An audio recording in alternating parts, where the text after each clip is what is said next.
Здравейте, уважаеми зрители! Вие сте с новинарската емисия на доктор Денкова Дерматологи, представена от мен, Пролетина Стойчева.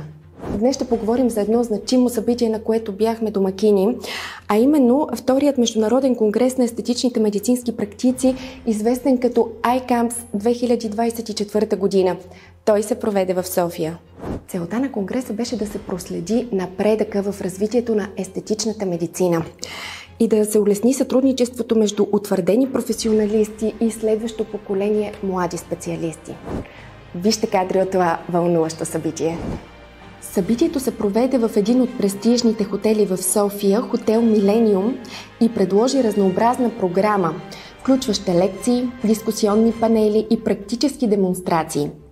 Участниците имаха възможността да научат за последните иновации в регенеративната медицина, естетичната гинекология, както и хирургичните и нехирургичните процедури. Конгресът приветства над 550 участници от 26 държави, включително водещи международни експерти, лекари и професионалисти в областта на естетичната медицина, част от които бяха нашите домакини доктор Дина Денкова, доктор Калоян Денков, доктор Емил Стоименов, както и професор Дончо Етугов, доктор Реджина Херер, доктор Тапан Пател, професор Гриша Матеев, доктор Емил Бардаров.